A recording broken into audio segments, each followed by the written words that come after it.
Hello everyone. Today we are going to study 8th chapter Kathmandu from the class 9th English Beehive book. This chapter is written by Vikram Seth, in which he beautifully describes his visit to Kathmandu, the capital of Nepal. हम सब जानते हैं कि नेपाल की राजधानी काठमांडू है. Let us read from your textbook. Before you read, do you like traveling? क्या तुम्हें यात्रा करना पसंद है? ट्रैवलिंग यानी यात्रा करना. The writer Vikram Seth enjoys it very much. लेखक विक्रम सेठ को यह बहुत पसंद है. In this book, Heaven Lake, he describes a long journey from China to India via Tibet and Nepal.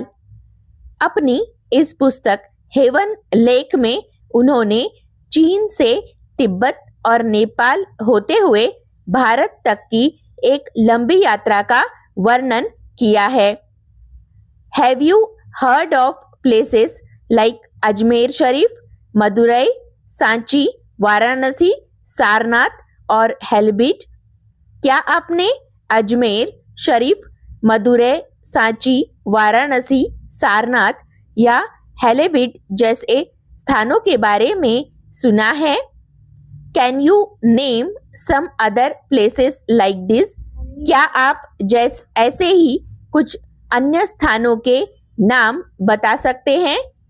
What do the surroundings of a holy place in your city look like?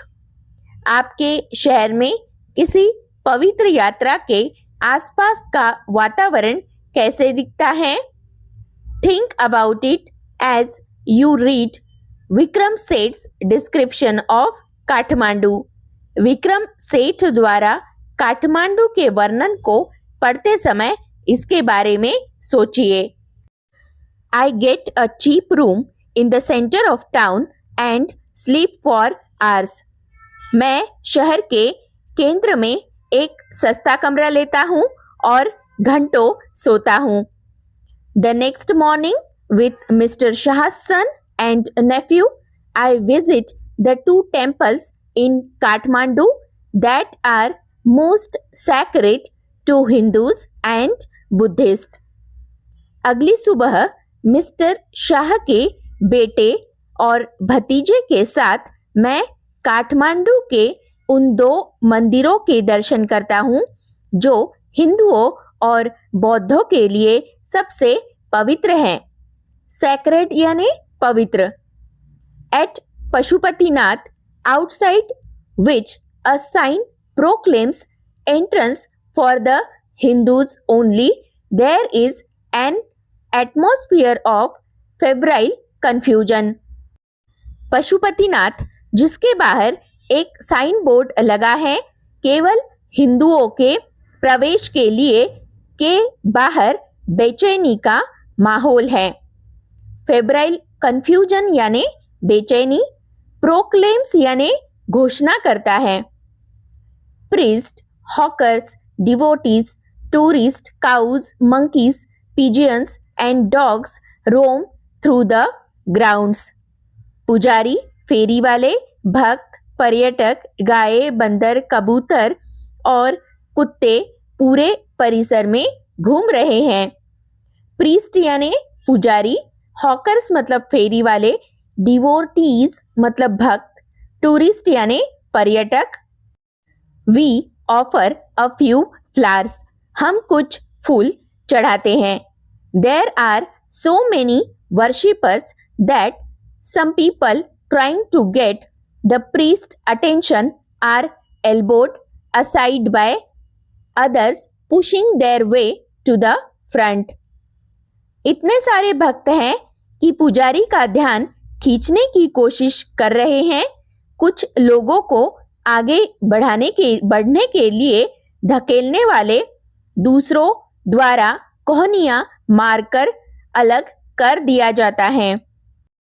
Worshippers यानी श्रद्धालु. A princess of the Nepalese royal house appears. Everyone bows and makes way. Nepali शाही परिवार की एक राजकुमारी वहां आती है, सब झुकते हैं और रास्ता देते हैं। बोज यानी झुककर प्रणाम करता है।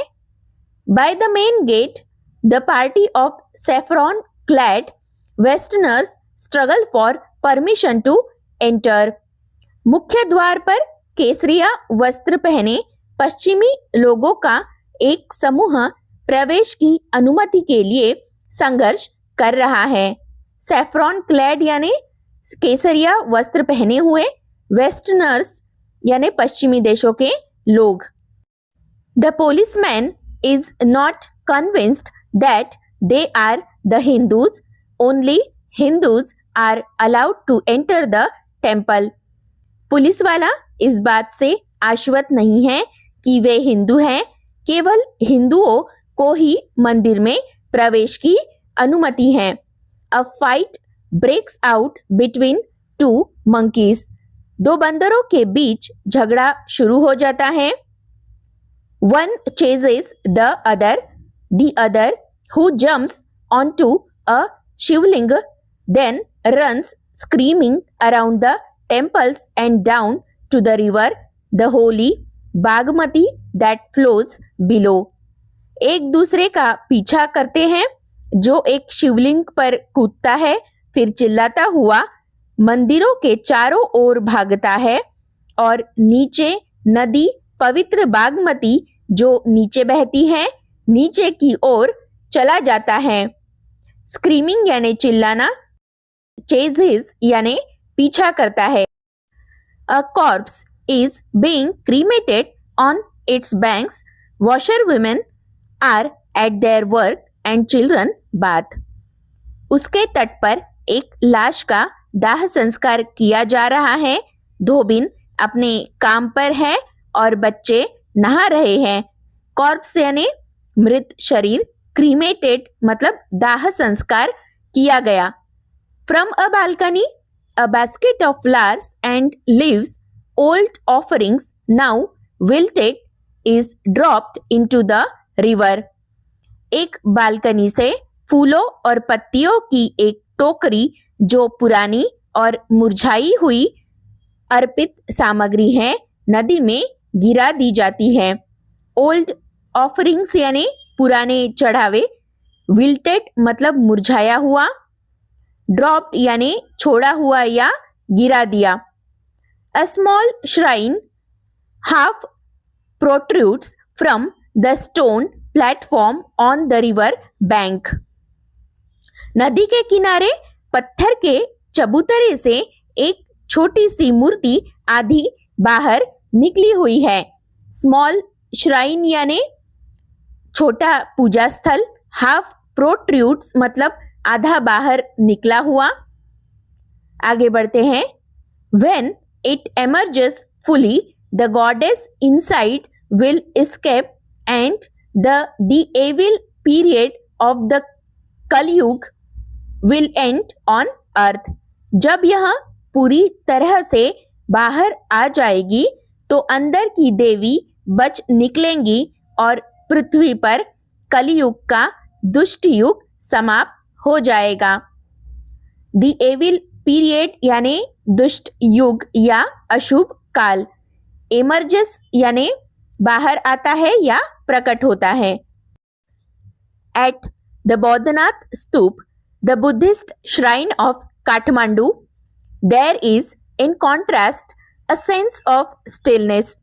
बौद्धनाथ स्तूप पर जो काठमांडू का बौद्ध तीर्थ है, इसके विपरीत शांति की भावना है।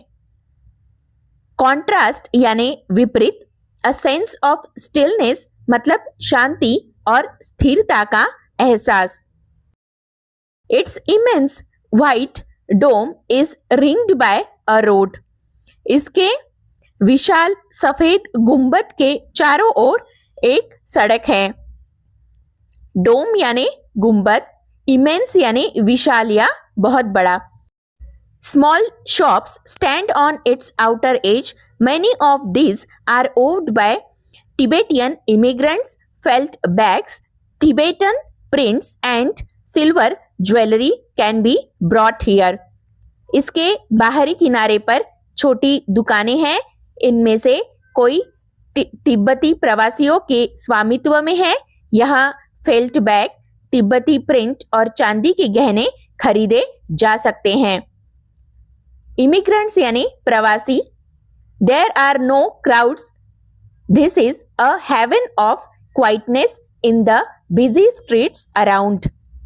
यहाँ कोई भीड़ नहीं है, आसपास की व्यस्त सड़कों के बीच यह शांत का एक स्वर्ग है।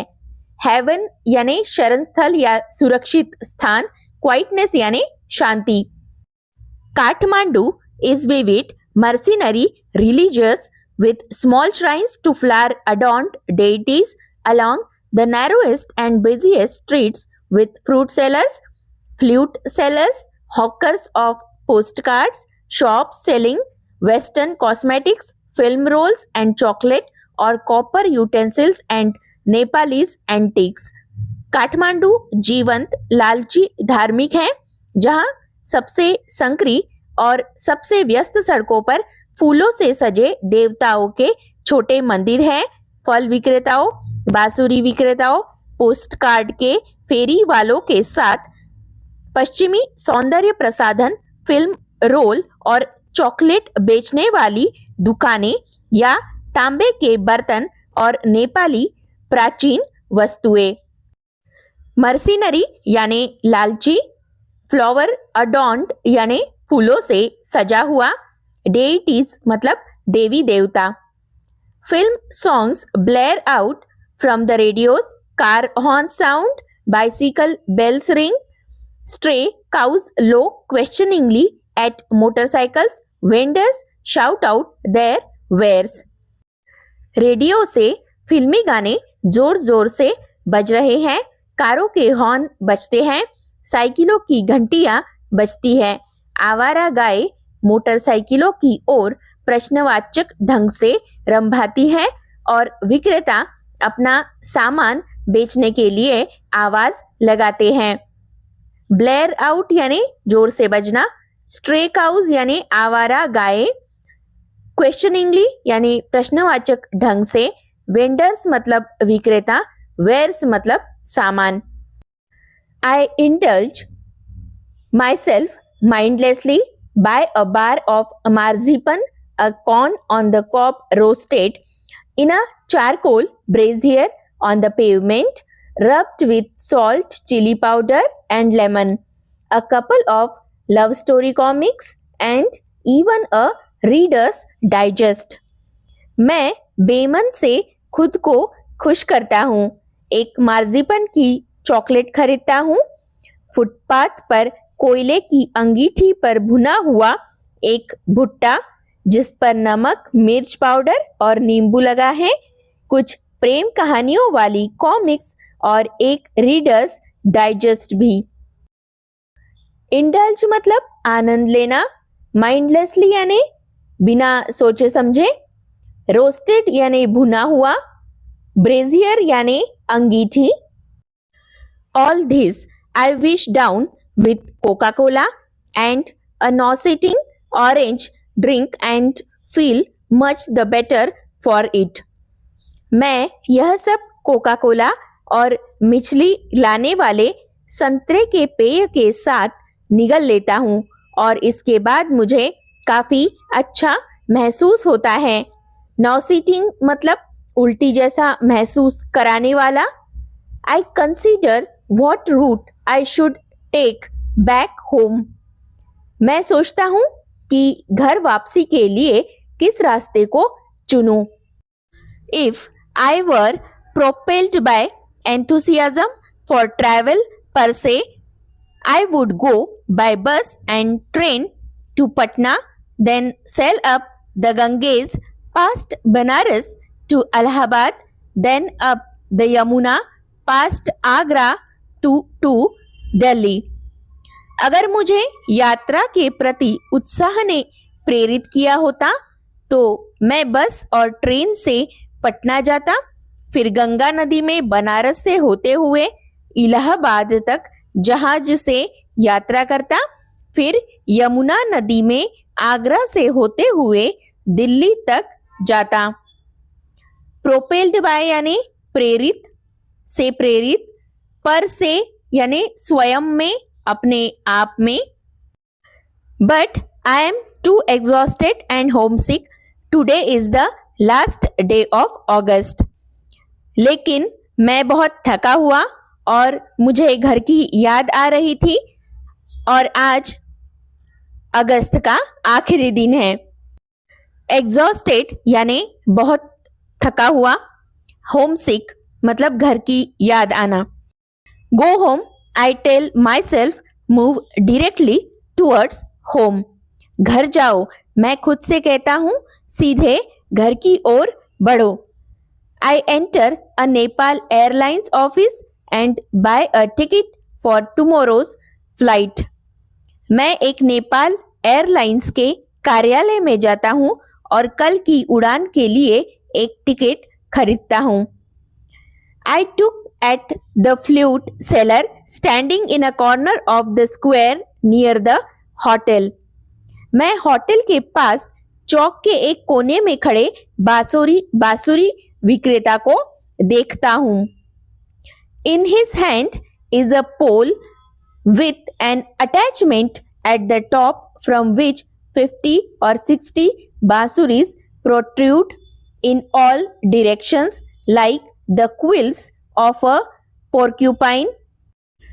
उसके हाथ में एक डंडा है जिसके ऊपर लगे हिस्से से 50 या 60 बांसुरियां हर तरफ निकली हुई हैं जैसे किसी साही के कांटे। प्रोट्रूड यानी बाहर निकला हुआ, क्विल्स मतलब नुकीले कांटे, पोर्क्यूपाइन यानी साही। They are of bamboo, there are cross flutes and recorders. वे बांस से बनी हैं, इसमें बांसुरी और रिकॉर्डर दोनों हैं। From time to time he stands the pole on the ground, selects a flute and plays for a few minutes. वह कभी कभार डंडे को जमीन पर टिकाता है, एक बांसुरी चुनता है और कुछ मिनट तक बजाता है। The sound rises clearly above the noise of the traffic and the hawkers cries. यह आवाज यातायात के शोर और फेरी वालों के आवाज के बीच स्पष्टता से ऊपर उठती है। He plays slowly, meditatively, without excessive display. वह धीरे धीरे विचार मग्न होकर बिना किसी अतिरिक्त दिखावे के बजाता है। He does not shout out his wares. वह अपना माल जोर जोर से नहीं पुकारता। Occasionally he makes a sale, but in a curiously off-handed way, as if this were incidental to his enterprise. कभी कभार ही उसकी कोई बिक्री होती है, लेकिन एक अजीब तरह से बेपरवाह अंदाज में, मानो यह उसके काम का कोई गौण हिस्सा हो। ओकेजनली यानी कभी कभी, ऑफ हैंडेड यानी लापरवाही से, इंसिडेंटल मतलब संयोगवश। ऊपर दो वर्ड और हैं, मेडिटेटिवली यानी ध्यानमग्न होकर, एक्सेसिव यानी एक्सेसिव डिस्प्ले मतलब अत्यधिक दिखावा। Sometimes he breaks off playing to talk to the fruit seller. कई बार वह बजाना बंद कर फल विक्रेता से बातें करने लगता है। I imagine that this has been the pattern of his life for years. मेरा ख्याल है कि यही उसके जीवन का तरीका सालों से चलता आ रहा है। I find it difficult to tear myself away from the square. मुझे अपने आप को चौक से दूर करना कठिन लगता है। Flute music always does this to me. It is at once the most universal and most particular of sounds. बांसुरी का संगीत हमेशा मेरे साथ ऐसा करता है, यह एक साथ सबसे सार्वभौमिक और सबसे विशिष्ट ध्वनि है. There is no culture that does not have its flute.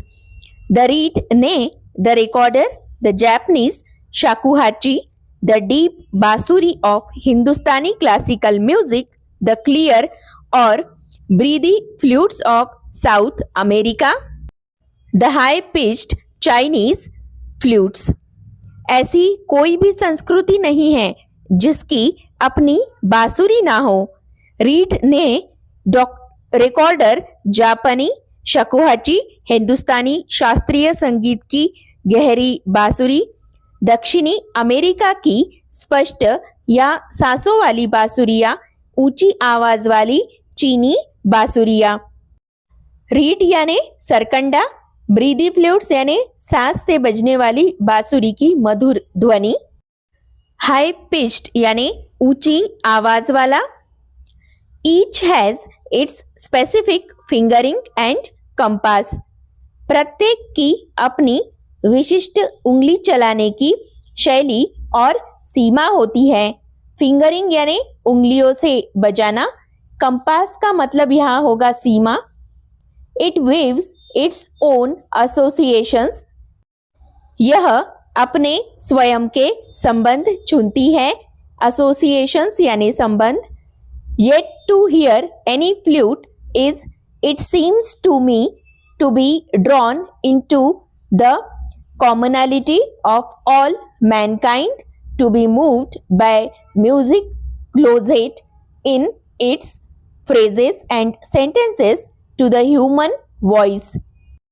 फिर भी किसी भी बांसुरी को सुनना मेरे विचार में समस्त मानवता की सामान्यता में खींच जाना है, उस संगीत से प्रभावित होना है जो अपने वाक्यांशों और वाक्यों में मानवीय आवाज के सबसे करीब है. Its motive force too is living breath. It too needs to pause and breathe before it can go on. इसकी गतिशील शक्ति भी जीवित सांस है. इसे भी आगे बढ़ने से पहले रुकने और सांस लेने की आवश्यकता होती है. That I can be so affected by a few familiar phrases on the bansuri surprises me at first, for on the previous occasions that I have returned home after a long absence abroad, I have hardly noticed such details and certainly have not invested them with the significance I now do. बांसुरी पर कुछ परिचित वाक्यांशों से इतना प्रभावित होना पहले तो मुझे आश्चर्यचकित करता है, क्योंकि पिछले अवसरों पर जब मैं लंबे समय तक विदेश में रहने के बाद घर लौटा हूँ तो मैंने ऐसे विवरणों पर शायद ही ध्यान दिया है और निश्चित रूप से उन्हें वह महत्व नहीं दिया है जो मैं अब देता हूँ. सर्टनली मतलब निश्चित रूप से, सिग्निफिकेंस यानी महत्व. वीडियो अगर अच्छा लगा हो तो please like, share and subscribe.